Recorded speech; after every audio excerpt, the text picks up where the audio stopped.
এক কোম্পানিতে ছিল এক পিঁপড়া। সে প্রতিদিন 9টায় অফিসে ঢুকতো। তারপর কারোর সঙ্গে সময় নষ্ট না করে সে সঙ্গে সঙ্গে কাজে বসে যেত। সে যে পরিমাণ কাজ করত তাতে কোম্পানির উৎপাদন হতো প্রচুর। ফলে সে আনন্দের সঙ্গে জীবন নির্বাহ করত। ওই অফিসের সিও সিংহ সাহেব অবাক হয়ে দেখত ওই পিঁপড়াটি কোনো সুপারভাইজার ছাড়াই প্রচুর কাজ করত। সিংহ ভাবলো, পিঁপড়াকে যদি কারো সুপারভাইজার দেওয়া হয় তাহলে সে আরো বেশি কাজ করতে পারবে। কয়েকদিনের মধ্যে সিংহ একটি তেলাপোকাকে পিঁপড়ার সুপারভাইজার হিসেবে নিয়োগ দিল। সুপারভাইজার হিসেবে এই তেলাপোকার ছিল দীর্ঘদিনের অভিজ্ঞতা, আর সে দুর্দান্ত রিপোর্ট লিখতে পারত। তেলাপোকাটি প্রথমে সিদ্ধান্ত নিল এই অফিসে একটি অ্যাটেন্ডেন্স সিস্টেম থাকা উচিত। কয়েকদিনের মধ্যেই তেলাপোকার মনে হলো তার একটি সেক্রেটারি দরকার, যে তাকে রিপোর্ট লিখতে সাহায্য করবে। সে একটি মাকড়সাকে নিয়োগ দিল এর কাজে, যে সব ফোন কল মনিটর করবে এবং নথিপত্র ঠিক রাখবে। সিংহ খুব আনন্দে নিয়ে দেখলো যে তেলাপোকা তার প্রতিদিনের কাজের হিসাব দিচ্ছে এবং সেগুলো বিশ্লেষণ করছে গ্রাফের মাধ্যমে। ফলে খুব সহজে উৎপাদনের ধারা সম্পর্কে ধারণা পাওয়া যাচ্ছে এবং সিংহ সেগুলো বোর্ড মিটিং এ প্রেজেন্টেশন আকারে পেশ করে বাহবা পাচ্ছিল। কিছুদিনের মধ্যেই তেলাপোকার একটি কম্পিউটার ও লেজার প্রিন্টার প্রয়োজন হলো এবং এগুলো দেখভালের জন্য একটি আইটি ডিপার্টমেন্ট গঠন করলো। আইটি বিশেষজ্ঞ হিসেবে নিয়োগ পেল একটি মাসি। আমাদের কর্মী পিঁপড়া, যে প্রতিদিন অফিসে এসে প্রচুর কাজ করে, মনের সুখে গান গাইতে গাইতে বাসায় ফিরতো। তাকে এখন প্রচুর পেপার ওয়ার্ক করতে হয়। সপ্তাহে 4 দিনে নানা মিটিং এ হাজিরা দিতে হয়।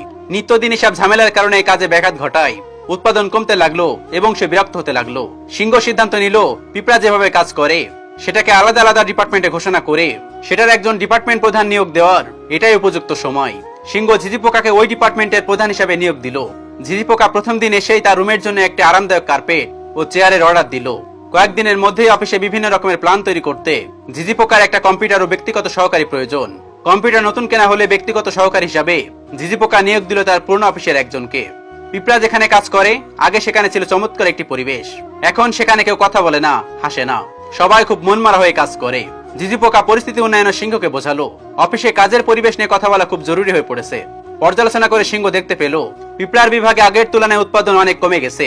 কাজেই সিংহ কয়েকদিনের মধ্যেই স্বনাম খ্যাত কনসালট্যান্ট পেশাকে অডিট রিপোর্ট এবং উৎপাদন বাড়ানোর উপায় বলে দেওয়ার জন্য নিয়োগ দিল। পেশা 3 মাস পিঁপড়া ডিপার্টমেন্টকে মনিটর করলো, সবার সঙ্গে 1 to 1 কথা বললো। তারপর বেশ মোটাসোটা একটা রিপোর্ট পেশ করলো সিংহর কাছে। ওই রিপোর্টের সারমর্ম হলো এই অফিসে প্রয়োজনের তুলনায় কর্মী বেশি, কর্মী ছাঁটাই করা হোক। পরের সপ্তাহে বেশ কয়েকজন কর্মী ছাঁটাই করা হলো। বলুন তো কে সর্বপ্রথম চাকরি হারালো? ওই হতভাগ্য পিঁপড়া। কারণ পেশা রিপোর্টে লেখা ছিল এই কর্মীর মোটিভেশনের ব্যাপক অভাব রয়েছে এবং সর্বদাই নেতিবাচক আচরণ করছে, যা অফিসের কর্মপরিবেশ নষ্ট করছে। ভিডিওটি অনেক শিক্ষামূলক যদি আমরা বুঝতে পারি।